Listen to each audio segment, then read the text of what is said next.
This is Christian Buckley with Collab Talk, and interesting topic. I've got a couple of guests here today. We met up at an MVP event. I don't know what the official title of that thing was, just a mixer in Denver in last month, and had a conversation around this transition of Skype server customers specifically over to Microsoft Teams, and what the reality is of making that move across. So why don't you guys introduce yourself? Jonathan, why don't you kick it off?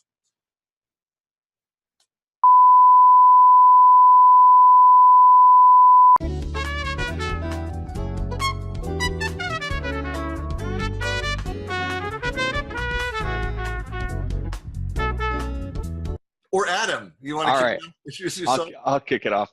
I'm Adam Ball. Actually just recently re-awarded a Office Servers and Services MVP, and basically work as a solutions architect, talking and evangelizing Skype for Business and Teams and collaboration components. And where are you based out of? I'm based out of Denver. Okay, you're actually in Denver. I think I don't know how many people were in from out of town, but yeah. I flew in from Salt Lake City for that event last month. But yeah. There was a few people, but I think Denver's got a relatively small MVP community, so they didn't do as big of an event. So, just to clarify too, who dominated in the beanbag toss? Oh, you took me to town. So yeah, you had the motion down pat to drop those in. So it's my solid bocce skills. That's the bocce skills. Yeah. So, hey, Jonathan. So you ready to jump in? You're on mute right now, but introduce yourself.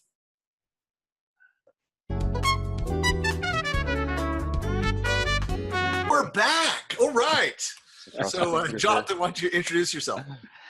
Hi, I'm Jonathan McKinney. I'm a Senior Unified Communications Architect with Time to Market, and just generally work on Skype for Business and Teams.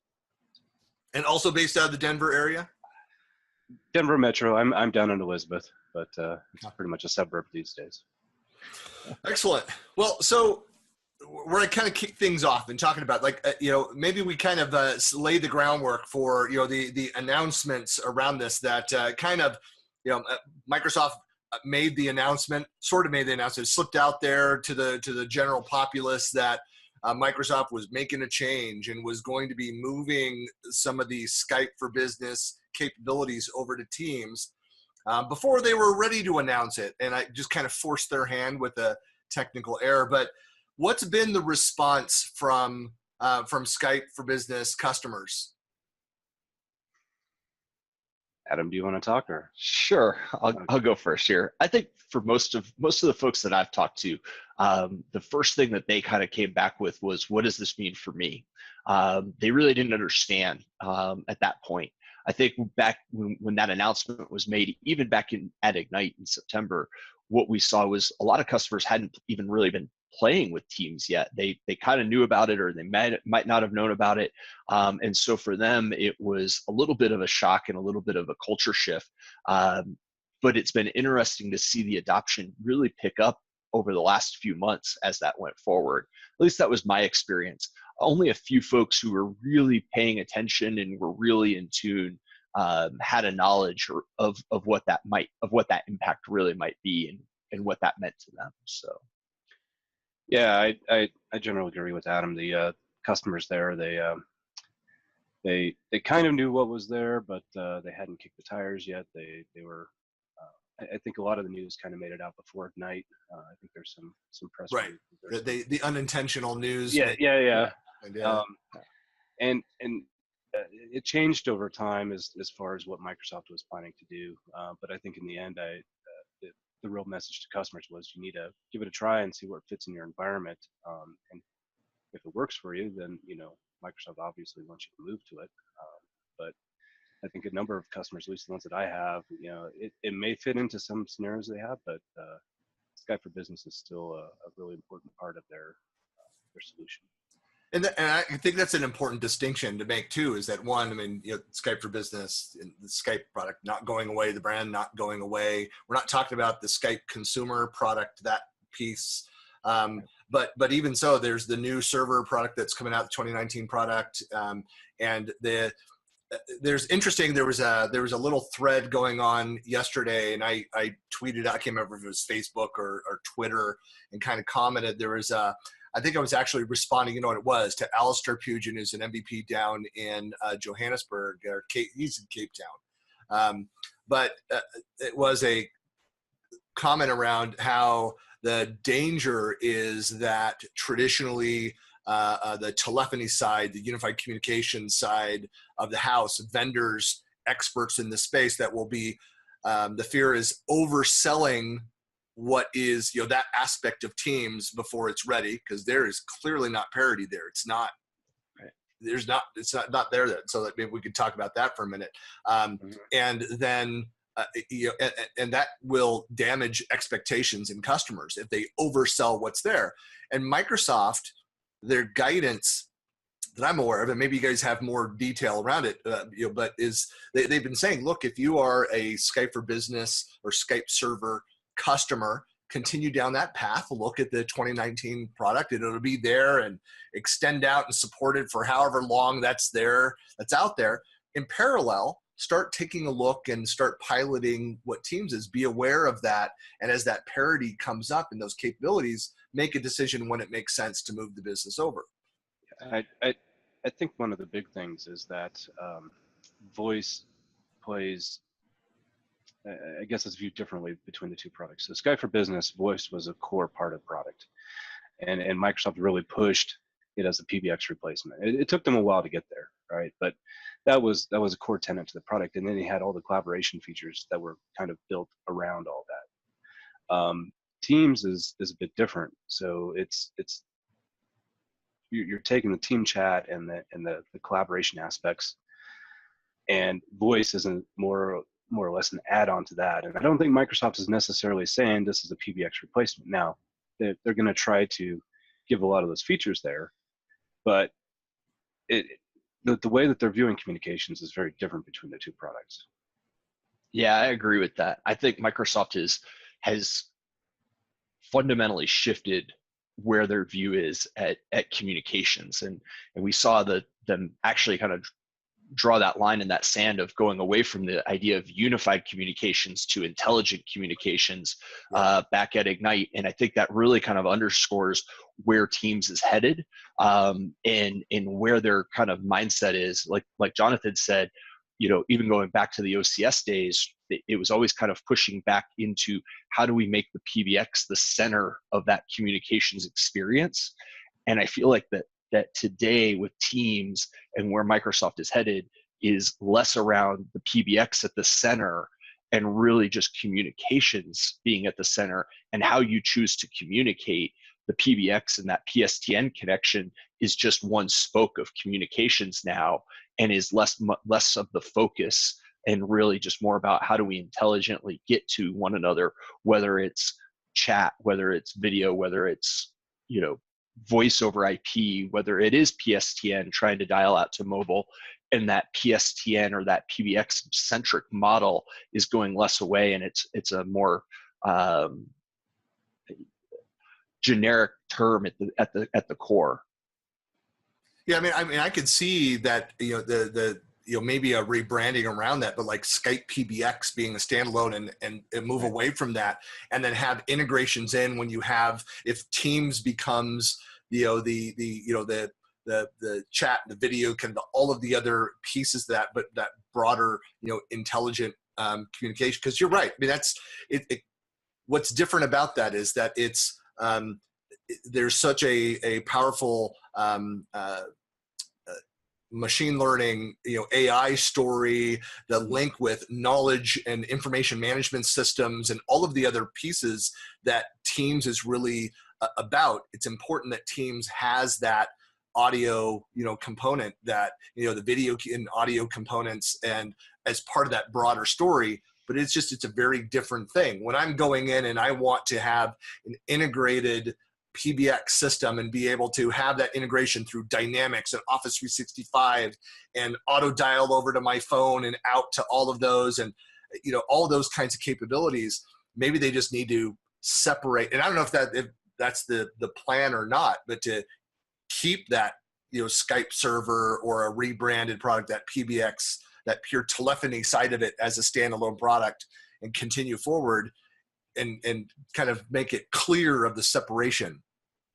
Yeah, maybe. I think though that when you think about it, all these communication streams as spokes back to to that hub, and you think about the PBX just being another spoke, it really allows you to communicate on your terms. And I think that's where Microsoft is headed, is whether I'm going from my desktop or from my mobile device or from my tablet, it doesn't matter how I'm choosing to engage at that point. And really, they're just allowing it, acting as where Teams really just becomes more of the bridge. Whether that's somebody calling into PSTN, but me receiving it as a voice over IP call on Wi-Fi or what have you, it's allowing me to choose how I want to engage. And I think that's really the neat part to me, especially as you think about communities, even within organizations. We talk about the MVP community, and we have our own. But even within organizations, you get those little pockets where people need to be able to communicate effectively, and how do they want to do that? And I think that's where Teams really can play a huge piece for them. Yeah, it's going to be interesting where Microsoft takes the hybrid notion. They've recently said that hybrid's the destination.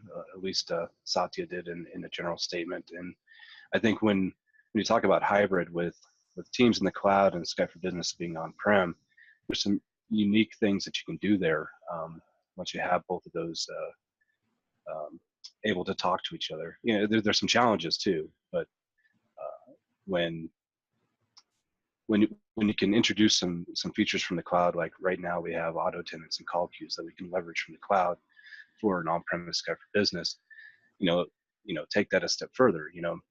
Maybe there's some other capabilities in the cloud there that can serve the on-prem customers. That makes sense to have it in the cloud, but the other piece is to be on-prem. Let's start breaking apart these different modalities and not have everything tied to one single architecture, right? Yeah, I think when I think, Adam, to your comment, it was back in the having worked in the telecom world for a number of years, about a decade. And I was involved back in the mid 90s around number portability. And so that whole concept of, why should it matter, who the vendor is around that? It's like now I'm here living in Salt Lake City. I've got my Seattle phone number still. Yep. Because why change it? It will follow me, and till I die, it's there. Right. But the same concept there should be that. I think, Jonathan, as you made the point, like whether I start a conversation in one place and be able to move that across. Teams has a lot of that, surfacing those different conversations. What we need to make that possible is what in kind of behind the scenes to make Teams really a powerful story is the graph. So that if, all of those conversations are connected into those, as Adam, as you point out, that hub being the graph, I would say, and the spokes out there, that I can then respond to something via text, because your phone call in that left a voicemail was transcribed, added into the database as part of that project, sends a notification, or I find the conversation because I've access via my permissions to the conversation in a project that I'm, and I find something through the discovery process, and maybe I don't know you, and it pulls up that conversation and this whole video that's been described and stored as part of the project 2 years ago. I mean, all of those scenarios, and then being able to be like, oh, and Adam and Jonathan, they're both online right now. Ping, hey, can I follow up on a question to a comment that you made 2 years ago? But we talk about these wild scenarios, but it's like this kind of stuff is actually happening right now. It's a little more disjointed. It's not all fluid. Not all of these different tools and systems are yet, part of the graph substrate. They're not being surfaced yet. There's still a lot of firewalls separating these different systems, but I do see that as the path where we're going. Yeah, I agree. I think that there's like you said, it is very disjointed today. In many ways, we're seeing them, like the Teams group, put out a very aggressive roadmap and so far they're doing really well with it, right? And I think you made the comment earlier in the call here that, you know, if they aren't hitting those things, customers are going to lose engagement. They're not going to stay with it, right? We've seen that over the past couple of years with Skype for Business Online, and I think for most of the folks, and you asked the question early on, was, you know, how does this affect them? It's really those folks who are already using Skype for Business Online need to be looking towards Teams, and how does that help them, especially as these feature parity kind of lines up a lot better.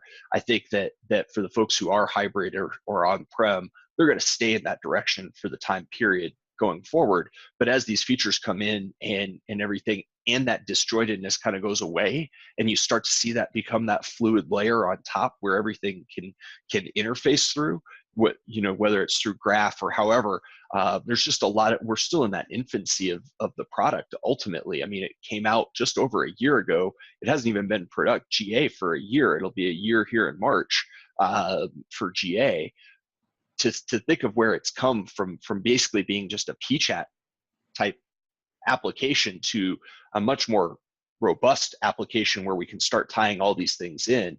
It's really interesting to see where they take it, but it is going to require them to start getting that feature parity so that customers will start utilizing it and innovating against it. You know, where I started saying that there was like the online conversation about that fear that there are a lot of UC vendors out there that would oversell that aspect of Teams before it was ready, and why I really do like Microsoft's messaging saying, don't change today, go down that path, but go and start piloting. And this is something that I mean, look, the first few years of Microsoft pushing, the whole online experience. You remember the bomber, like, if you're not in the cloud, you're a fool kind of messaging, which caused a lot of customers to kind of think like Microsoft doesn't understand where our business actually is and how long it'll take us to move. To now they've done an about face where they're talking about hybrid, and their guidance out of the gate is continue down this path, go and look and pilot, and when it makes sense to move. Which I think is excellent. We just need to make sure that when we hear these hot-headed, experts out there pushing towards something that's clearly not yet ready for the customers they're selling something to, services to, that we kind of intervene, that we say something.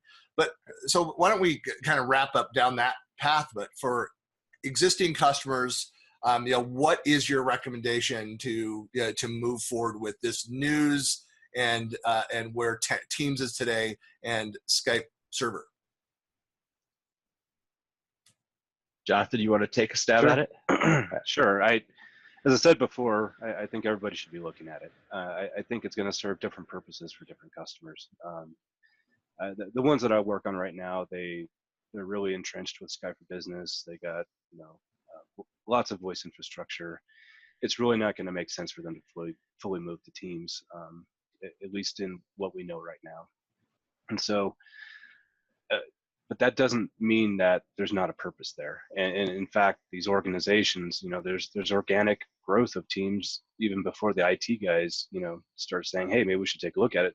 People are finding this before the ITs are getting their arms around it. So it's just one of those applications that's out there that people can just take it and run with it. So everybody needs to get it, understand it, figure out how it works for your organization, what impacts it has, how you're going to manage it, because it's going to be a part of just about every environment out there in the future here.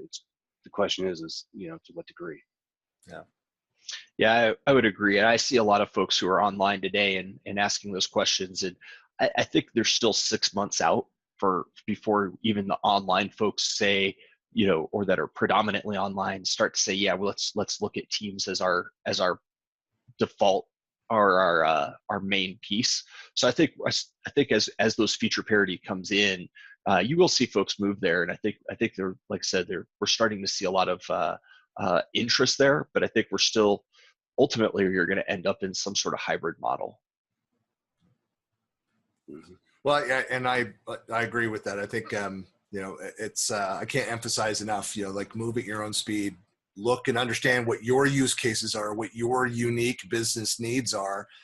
Don't make decisions based off of certainly fear, but or a service package that a vendor is trying to sell you around that.